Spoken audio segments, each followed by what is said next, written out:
Let's have a little pop quiz to begin with. Approximately how many people live in the world today? Over 6 billion.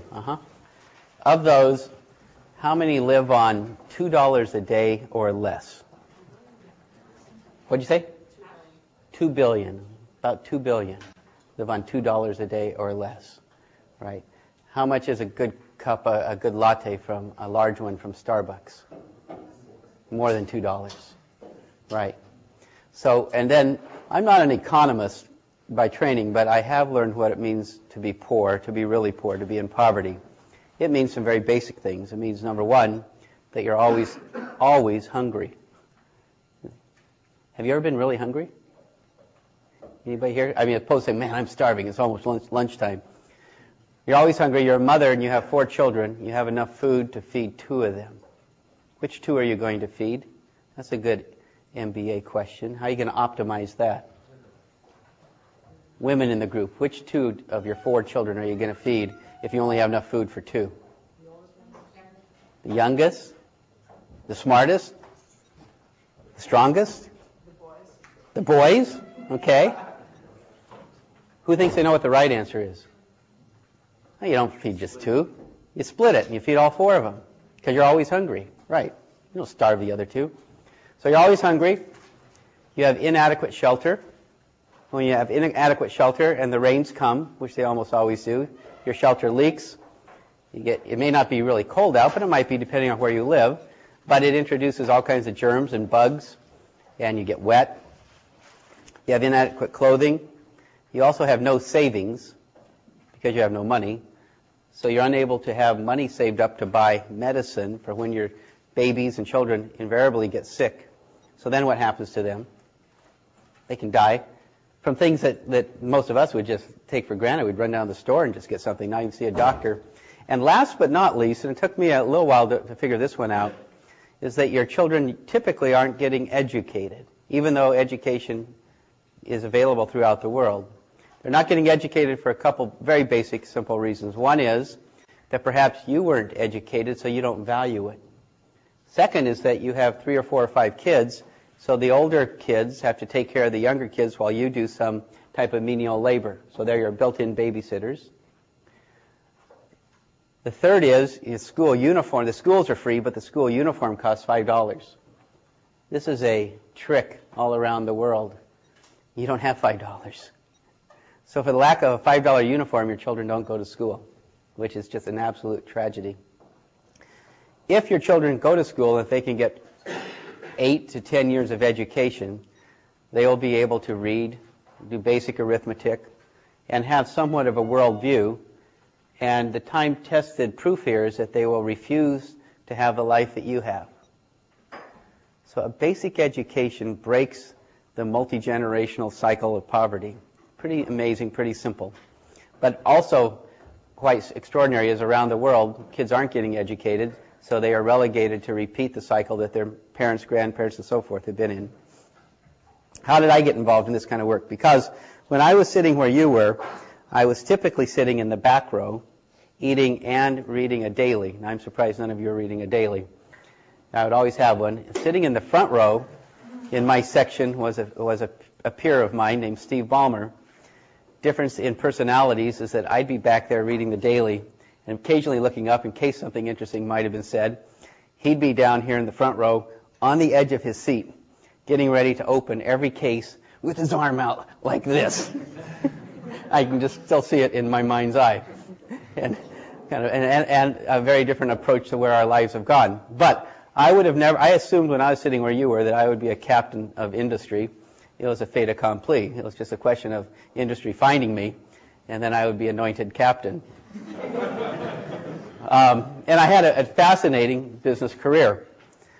I got unceremoniously, I had to leave Microsoft at the end of 1999 due to illness and fatigue. Yes, they were sick and tired of me. And it was actually somewhat mutual, so we left on good terms. And but it was painful. But about a year before that, I got an email early one morning from a woman who was off in a product support group way down here, down many levels in the company. And the email went something like this.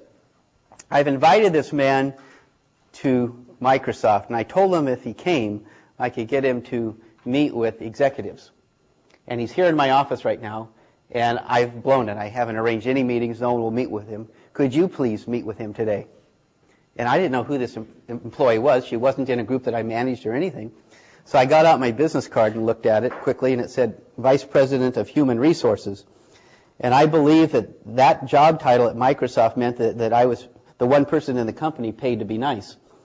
So and I looked at my schedule, and I surprisingly had an open hour, which never happened on my calendar. I think it was like at 10 o'clock that morning. So the only appropriate response was, sure, bring him over, whoever he is. I didn't know who she was. I didn't know who this guy was that she'd brought to town. But I can be nice to anybody for an hour. So she brings this man over, sits him down, and he introduces himself as Mohammed Yunus from the Grameen Bank in Bangladesh. And some of you are going, wow. I went, so what? Now, if you don't know that name, Mohammed Yunus is the founder of the Grameen Bank and considered one of the fathers of microfinance. And he was just awarded the Nobel Peace Prize last Saturday. Quite remarkable that it wasn't the Nobel Prize for what? Economics, right. Yeah. And they gave him the right prize. They gave him the Peace Prize, and hopefully we'll talk about that in a few minutes as to why I think that was so significant. But this man was sitting there. I'd never heard of Mohammed Yunus. I'd never heard of Grameen. And the only thing in my generation that I'd heard of related to Bangladesh was George Harrison from the Beatles had once had an album or something from Bangladesh. And I'm not sure I could find it on a map, but something about music rang in my mind. This man was obviously not a musician.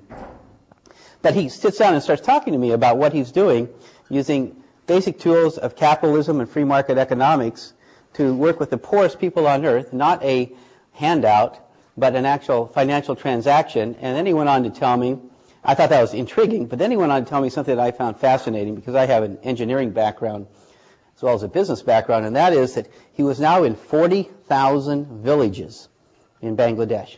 Quick, how many towns and cities can you name in America? You know, you'll peter out after about 43 or something. He was in 40,000 villages with a system that had been replicated and cookie-cuttered. He had created the McDonald's of microfinance and was able to expand it indefinitely. At the time, he was working with 2.5 million women on a weekly basis. I found that all in and of itself fascinating to me, that he'd been able to figure out this system and then replicate it. So it wasn't just a kind of a mom-and-pop NGO type of activity. So I filed that away, and then as soon as I left Microsoft about a year later, I got a hold of a group called Axion, which is co-headquartered in Washington, D.C. and Boston. And they've been doing microfinance in Latin America for about 30 years.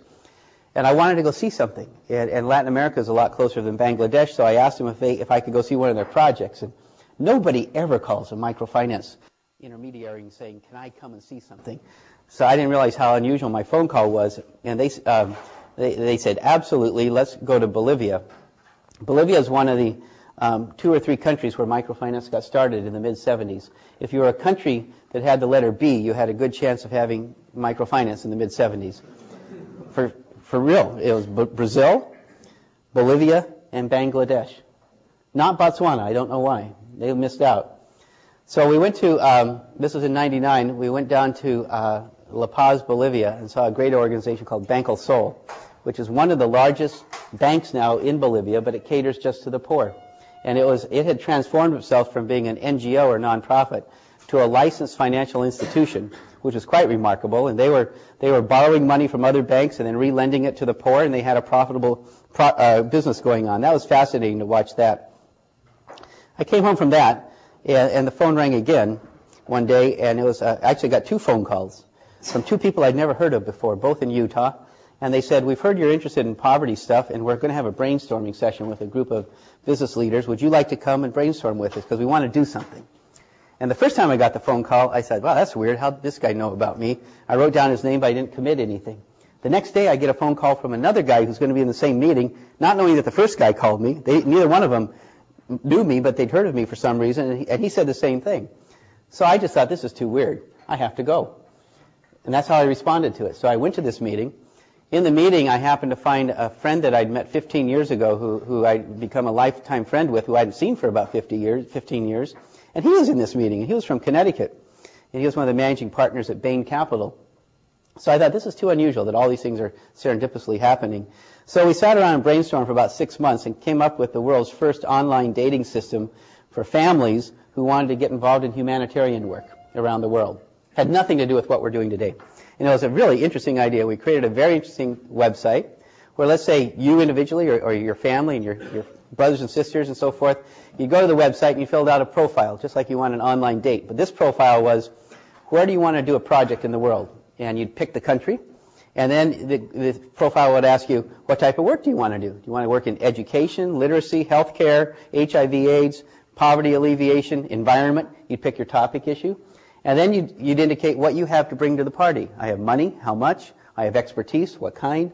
I have just my own energy. I'll mobilize some other people. And you'd fill that out, and then you'd hit the button that says match me. And the back end of our database was populated with several thousand profiles filled out by NGOs from around the world who readily filled out this profile for us. And we started getting hits. And people started finding projects that they and their family could get involved in some way or another. And then we got a phone call one morning from somebody, some good family, saying, we're sitting here, we're about ready to seal the envelope with a check for $5,000 to this organization in Tanzania. And we just have one question. What would that question be? The question, close to that question was, can you vouch for this organization? What was our answer? No. This is the internet. we don't know who they are. And then we got very uncomfortable after that phone call. So we realized we'd have to create an army of people that could somehow go out and vouch for these organizations with some standard. And we didn't have money to do that. So what do you think we did? Shut it down. We just shut the site down. And that's the only thing we could do morally. So we regrouped. Since I'd met Yunus and another guy on our board had also met him one time, we got an invitation to go visit him in Bangladesh. And we spent 5 days, not in a PR kind of a trip, but a behind-the-scenes trip where we were there in his main office in Dhaka, Bangladesh, and then out in a bunch of villages. And they allowed us to understand microfinance unvarnished. The stuff, in fact, all of their things that the mistakes Grameen had made over the last 25 years, the things they wish they could have done better. And they were just teaching us everything, so amazing. And we saw Yunus every day. The last day that we were there was quite interesting. We knew that he was going to spend about 3 or 4 hours with us by himself. So I cooked up this idea in my mind. He comes into this conference room. Now, it's kind of interesting, just as an aside. He has a big conference room with a big conference table. And every meeting you have with him, and this was in the year 2000, every meeting you had with him was filmed. And I don't know what that was for, just in case he said something brilliant, or we said something brilliant, or they could capture it, so maybe someday he'd get the Nobel Prize. And every place you sat had a microphone.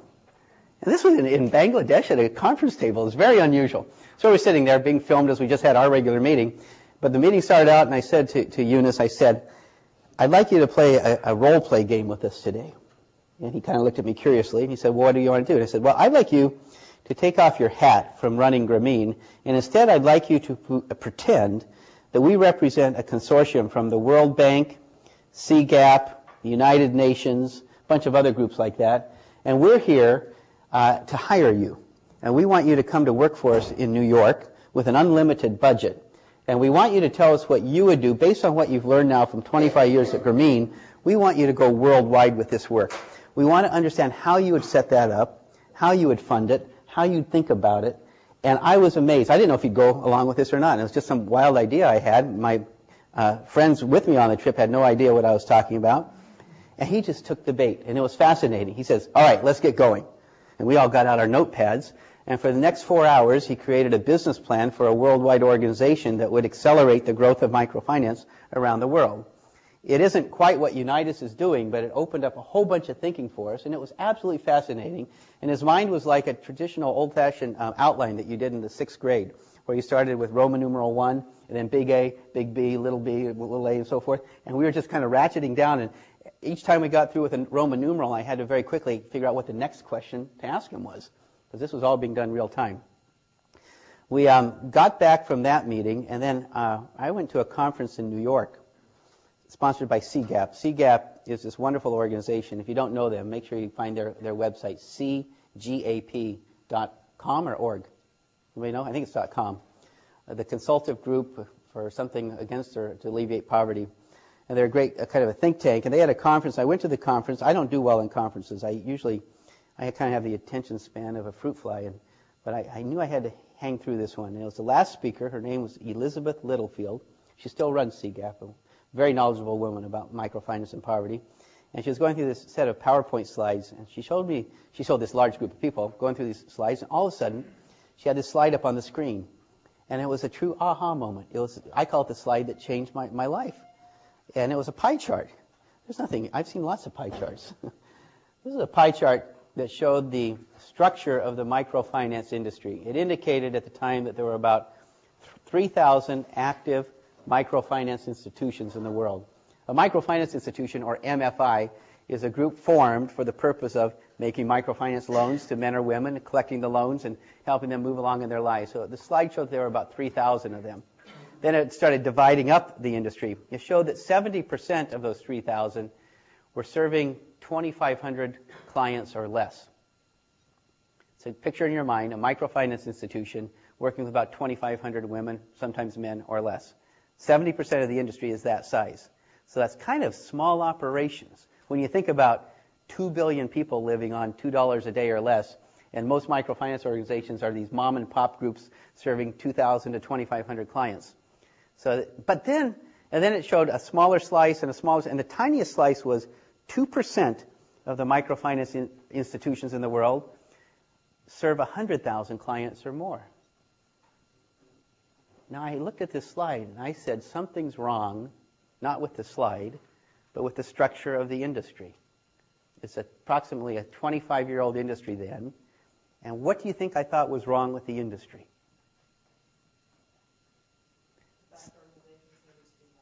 Pardon me?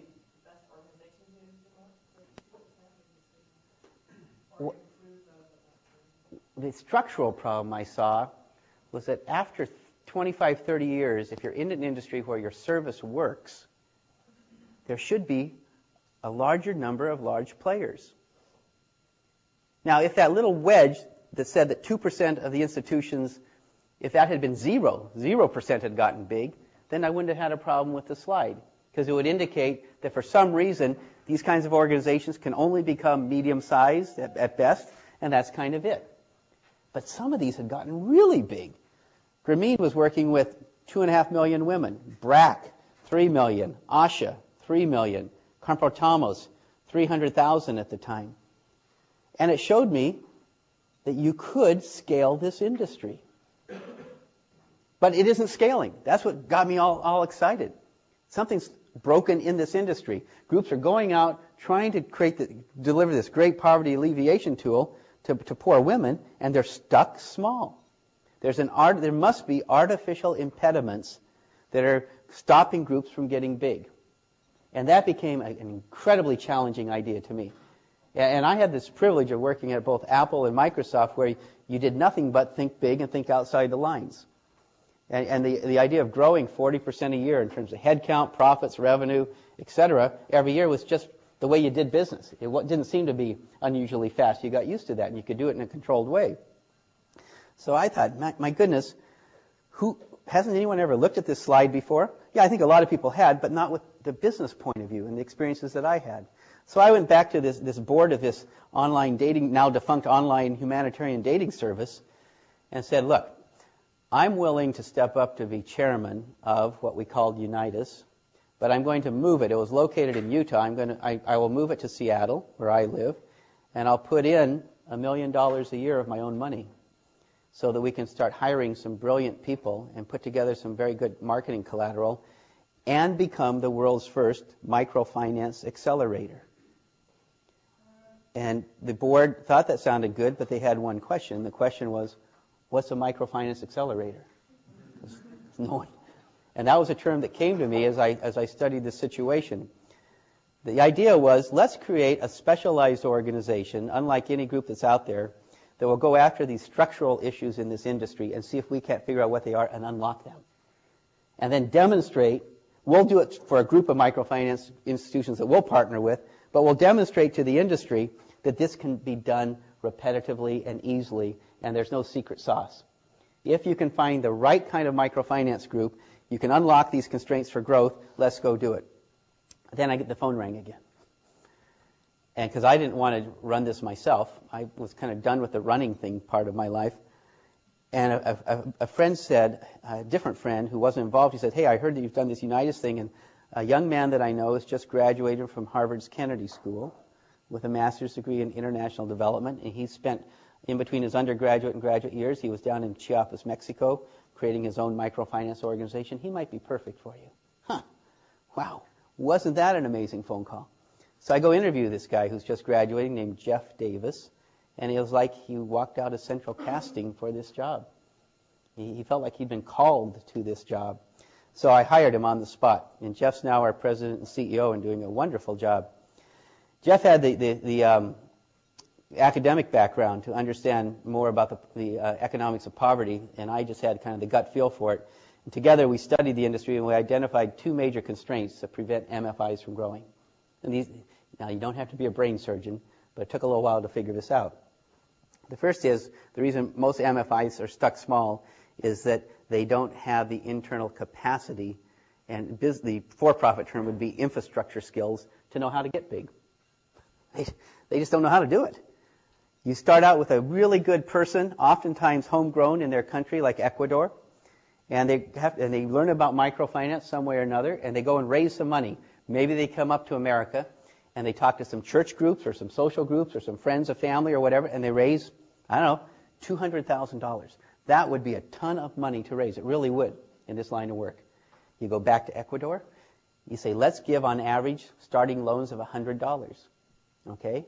How many loans can you make if you have $200,000? No calculators. 2,000. You make 2,000 loans. What's the average size of an MFI? 2,000 to 2,500. So the guy raises the money, or the woman raises the money, goes down to Ecuador, creates a headquarters and maybe 2 or 3 branch offices, and starts lending the money, running a very nice microfinance organization. But now, how do we scale beyond that? How do I think about scaling? So I'm lacking. I don't know how to put in an IT system. I'm doing it all on Excel, which works just fine. But I don't have any skills in terms of hiring middle management. I don't even think that way. And I don't realize that this organization that I've developed that's serving 2,000 women that my geographic area could accommodate 50,000. Because I'm not doing any type of demand studies. I'm doing this all organically and pushing it up. So there's internal capacity constraints in terms of knowing how to build IT systems, HR systems, basic hiring practices, performance practices, and so forth, and scaling, the actual physical act of how do I go from 4 branch offices to 40 to 400.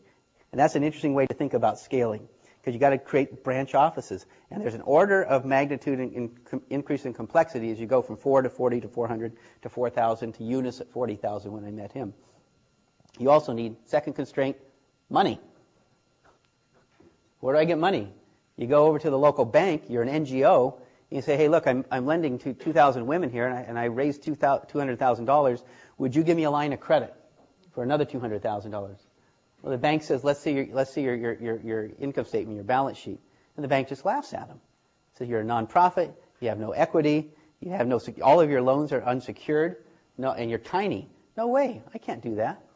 So you're stuck small. So once we understood that, our mission became very, very clear. We had to go and help MFIs improve their internal capacity skills and find capital for them. What model should we use? We decided to use a model that's used in venture capital for selection. Because there are 3,000, and let's take that 70% wedge, there's 2,100 potential candidates for us. That's a lot. And the thinking was, there's got to be some low-hanging fruit there. So even though we think we had a very sound idea, let's make sure we're successful right off the bat. So let's go pick some that are just ripe for scaling. So we created initially 60 variables that we used to do due diligence on MFIs around the world. And we'd send out some surveys. People would send us in their information. So we do something we call desk due diligence, which is up in Seattle. And then if we find a group that we think looks very compelling, we'd hit the road and go visit them. And we'd go through their books, we'd talk to their management, we'd go visit their clients, we'd talk to people who left their program, just like a venture capitalist go and look at a business plan and then try to figure out if the plan made sense or not. We've become exceptionally good at this, at the selection process. We're the only group we know of in the world that does this. in terms of carefully selecting MFIs to work with. Most historic groups will pick an area, Guatemala, India, someplace, the Mideast, and that's all a great thing to do. And then they'll just go in there with a bunch of money and start indiscriminately helping a bunch of microfinance groups. That's okay, but it's not very leveraged. And we're all about leverage in terms of trying to reach the greatest number of people with the least amount of overall effort, because we lack resources ourselves. In the first, in years 2004 and 2005, we looked at over 200 opportunities for microfinance partnerships, and we picked 5. That means we said no to 195 opportunities. Highly selective. As a result, we're able to find groups that are eager and capable of taking our consulting advice. Then we started hiring consultants who have either McKinsey or Monitor type backgrounds, and for some reason want to work for $75,000, $80,000 a year, or they have banking backgrounds or legal backgrounds. We have an extraordinary staff of highly talented people who typically you'd find here in Silicon Valley or on Wall Street or someplace else, very, very bright. Average age, 28 to 35 would be our average age.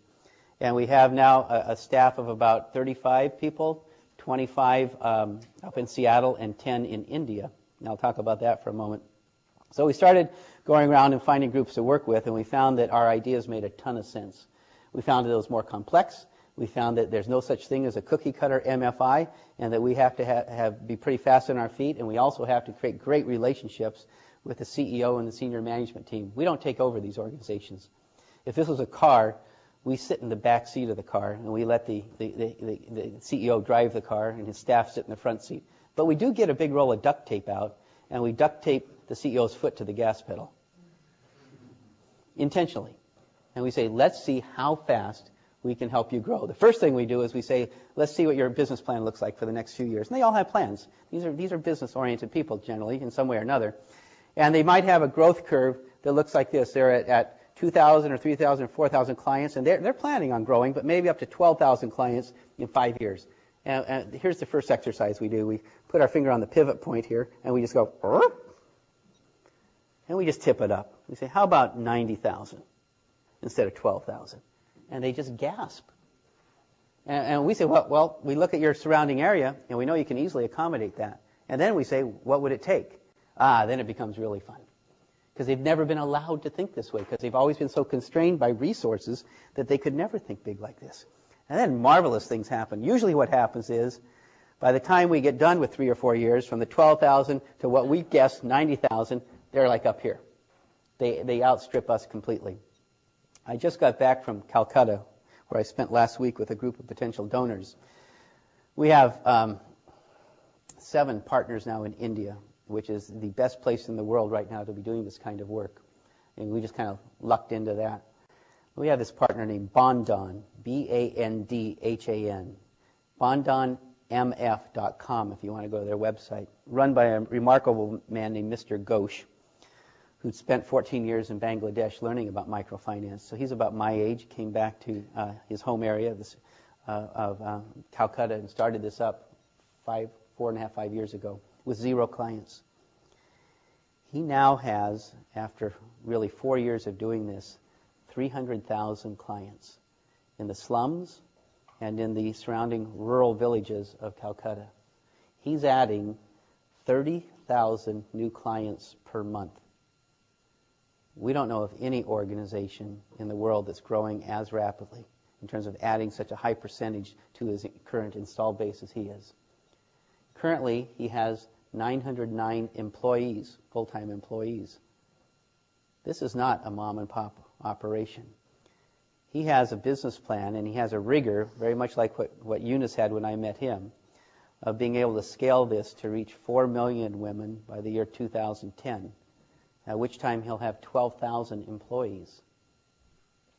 Imagine that. That means he has to have 8 or 9 layers of management, performance review systems, bonus systems, pay scales, a very complex IT system. If you have 4 million women, you are having 50 times 4 million, 200 million transactions per year that you have to track. And you can't do that on Excel. It's a very complicated business, and the transactions are all so small The average loan repayment is $2, $1 to $2 a week. And if you have a cumbersome, expensive transaction processing system, you eat up all of your potential profit just through transaction costs. He's been able to lower his interest rates over the last 18 months from 18% to 15%, now down to 12.5%, and they're looking at going to 10%, which is absolutely remarkable. Typical interest rates in this business mirror what you'd have as a credit card interest rate in the countries that you're in. And part of this is because of the transaction costs associated with this. So he's stripping the costs out of his operations. And when you see a guy like Mr. Ghosh doing what he's doing, and he's unusual, and he's located in one of the poorest, largest cities in the world, so he's kind of like struck gold, so to speak. It's kind of an oxymoron. And you can't do that in all places, but you can see what you can do when you have systems like he has. One of the other big challenges in microfinance is that the industry has been run as a donor-based industry. That means we always have our hand out, and we're saying, give us this industry money so we can run this industry. But wait a minute. Aren't we in the industry of helping men and women around the world become economically self-sufficient through financial services? Yeah. Well, isn't there a way that the organizations that are providing these financial services, shouldn't they become self-sufficient themselves? Or why should they remain charities? Who banks locally with Wells Fargo? Anybody? Okay. Have they called you at any time in the last 3 weeks asking you for a donation to help run the bank? Not a donation for some charity, but to help run the bank, to pay for the teller. Not recently, no. And if they did, your response would be? Yeah, you're very polite. Let's hear another response to that. You'd say, now let me get this straight. You what? You want me to give you a donation to run your bank? That sounds kind of wild. But that's what a microfinance institution is. It's a bank that's lending to the poor. Could we take these nonprofit institutions, also called NGOs when you're in the developing world, and transform them from a nonprofit structure to a for-profit structure? Theoretically, yeah. Now, what's the benefit of that? Well, the benefit in banking, and some of you hopefully have taken some finance and banking classes, is what's the idea of a bank? A bank gets equity on its balance sheet, and then they are able to leverage that equity. 2 to 1, 5 to 1, 10 to 1. And you go to other banks and you borrow money against your equity. If you're a nonprofit, you have no equity on your balance sheet. There's no such thing. So, a few years ago, some innovators started trying this idea out, very randomly, non-selectively, and it didn't get much attention. We looked at that and we said, man, that's the next thing you have to do. You have to take a microfinance institution and go through a process called transformation, where they become a licensed financial institution in the country that they operate in. You don't change their mission, you don't change their focus, you just change their legal structure. And then once you change their legal structure, they need equity investments, just like here in Silicon Valley in startups. For those of you who wish you'd had an equity investment in YouTube, I can offer you some nice MFIs in India to look at as alternatives, where we are making equity investments in organizations that have transformed themselves into licensed financial institutions now, and we're able to get in there pretty cheap, we think. Because they're at the front end of a growth curve, it looks like this. You're Mr. Ghosh now with 300,000 clients going to 12 million clients. Just think what the book value of your organization is going to be 5, 6, 7 years from now. Now, what he does when he gets that equity investment is he goes to a local bank. In India, you go to ICICI. That's not a farm bank. It's not EIEIO. It's a very aggressive bank in India that's looking for ways of financing the microfinance industry. And they'll look at Mr. Ghosh's balance sheet, and they'll give him 5 to 1, 10 to 1 leverage against his equity. So if we can put in $2 million of equity, he might be able to get up to a $20 million line of credit. That's very smart. Because he can borrow that money from the bank at this interest rate, lend it at this interest rate, pays all his bills on the spread. Typical banking model. That's why we don't give donations to Wells Fargo, because that's how their model works. If he was going to try to raise $20 million in donations, guess what? He couldn't do it. We thought when we started this, we thought erroneously 5 years ago that we would be a donor-based organization. We thought, and I thought particularly, that I could go out, because I'm pretty good at presentations and I'm very passionate and believe in what I'm doing, that I could approach a very broad network of friends introduce them to microfinance because they hadn't heard of it before, but I knew as soon as they heard of it, the money would just start rolling in. No, it doesn't. Now, hopefully, your generation will understand this and get more excited about it and realize that it's one of the greatest forms of combinations of charity, philanthropy, social empowerment, and all the great benefits that come from it. My generation doesn't get it very easily, and they're very tight. Couple dynamics at play. Only 2% of all U.S. philanthropy goes outside of the U.S. We are the most generous country in the world in terms of philanthropy, by far, on a per capita basis. But only 2% of our philanthropy goes outside. Now, that used to bug me, but then I got over the emotional part of it, and it's easy. We're very comfortable living within our own backyard, metaphorically, and funding our schools, our churches, our hospitals, the arts, and local programs, of course, because that's where we live. The challenge for raising money in this industry is that we have to make it relevant. That's what I've learned. It's kind of marketing 101, really, when you're trying to convince somebody that they need your product. You've got to make it relevant in their lives. How do I make it relevant that the woman that I was visiting with last week, a number of women in little tiny houses in the slums of Calcutta and these villages, is somehow relevant to you? That's a tough one. I can show you some incredible pictures if we had more time on my laptop of these photos, and particularly the women. You'd probably start crying. I mean it. In terms of, I'd tell you their stories, I'd tell you the sweet part of the stories, I'd tell you the successes they're having. Your hearts will melt. And maybe some of you men might actually shed a little tear, but you'd be very careful about that, wouldn't you? And then you'd say, wow, that's so cool that you're doing this. And then, the bell rings, and it's time for your next class. And the half-life of your feeling is remarkably short. And if you bring back the memory, your memory is not going to be a guilt memory that, oh, dang, I knew I really got to give them money. Instead, your memory is, wow, that Mike Murray, that Unitas, that's so cool. I'm sure glad I got to meet him. Wrong reaction. So it's been very interesting for us and for the industry. I was on the board of Axion for 6 years and saw the same challenges they had in terms of fundraising. Now, we have to have funds because that's how we pay for our staff of 35. We are not a financial institution. We are this helping organization that goes out and helps these microfinance groups have radical scaling and radical acceleration. We want to demonstrate this, and we're brand new at what we're doing. We have 10 partners around the world right now. Partners means MFIs that we work with. We can add 3 or 4 a year. About 70% of our work is in India because the opportunity is so great. About 1/3 of the world's clients for microfinance right now are in India that you can reach the way we do through microfinance. China would skew that, but China's off the map right now because you can't commercialize microfinance in China. You can't scale it yet. And there's a whole bunch of organizations just kind of hovering on the border of China waiting to come in at the right time, but there's too many iffy things there.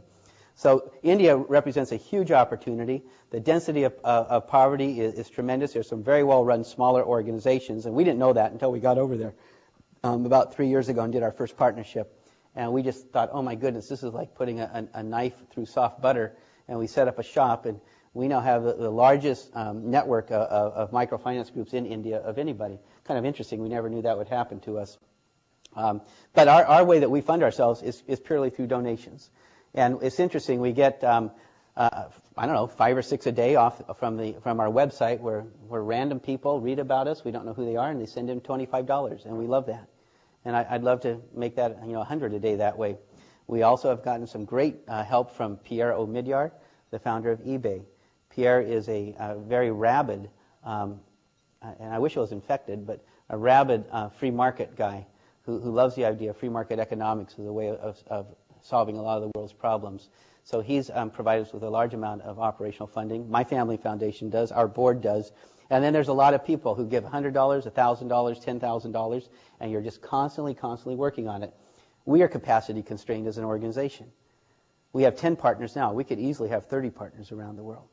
But we have to service them because we need the consulting skills to go and help them scale their operations and bring in more capital. And so it's just pure manpower constraints. So the more money we can raise, the more people we can hire, and the more work we can do. We have a formula that works, and we can just keep doing it for the next, kind of into the foreseeable future, as far as we can tell.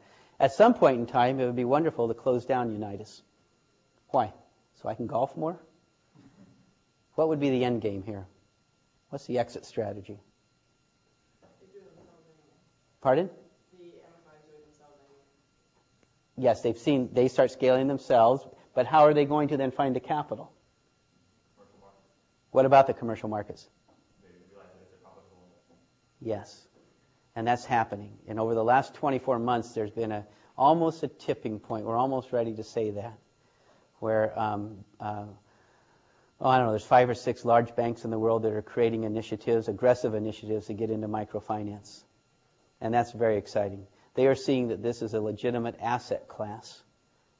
And as soon as this becomes a legitimate asset class and the capital markets come to bear, then there is essentially unlimited capital available for lending, on lending to poor people. And then the role for intermediaries like ourselves changes dramatically. We have no desire to be around 50 years from now with 50 MFIs in our network, and we kind of tell you about our legacy projects. That's not victory. Victory is when the capital markets come down, and this just becomes a matter-of-fact business where banks are funding MFIs, where MFIs are, in order to be eligible for bank, your point, I think, MFIs, in order to be eligible, they got to start looking good. So they got to grow themselves up. They got to have solid business plans. They got to look around and see how these other guys got the funding, and they'll start making it happen.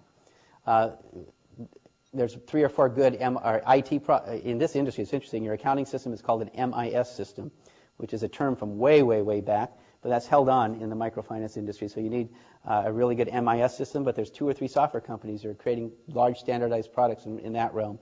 So we see a world where it becomes commercialized, where capital is readily available, and we also are not worried by the potential for mission drift.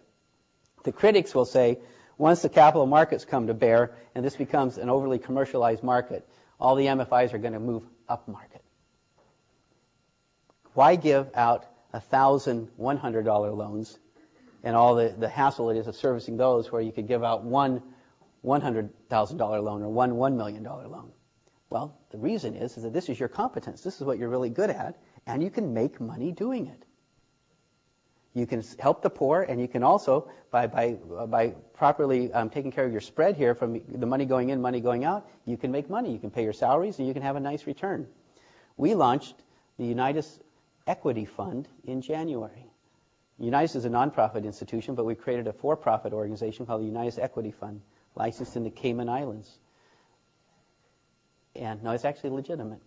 And since January, we've raised around $10.5 million. Now, by venture funds or private equity fund numbers, that's tiny. For what we're doing, it's huge. These were not donations. These are social investors who have invested in this fund, knowing that we're going to take money and make equity investments in small microfinance groups around the world who've made this transformation from nonprofit to for-profit. And they believe that there's an opportunity to make a profit doing this. There's one huge unknown in this equation, this particular equation. Any guess of what that is? Exits. There are no known exits. Would you invest in a Silicon Valley startup if there was no known exit? No, you never would. And the typical exits are IPOs or you sell yourself to Google. The 2 paths right now. So we have to now be a market maker, and we have to create exits. So we either have to create the public market, the IPO market for MFIs, or we go around and convincing larger banks that makes a ton of sense for them to buy this organization that focuses on the poor, so the poor at the bottom of the pyramid, and they can get access to a whole bunch of new retail customers that eventually are going to start moving up economically. And we'll need savings accounts, we'll need ATMs, we'll want mortgages, we'll want insurance products, and so forth. That's more likely. That's what we see.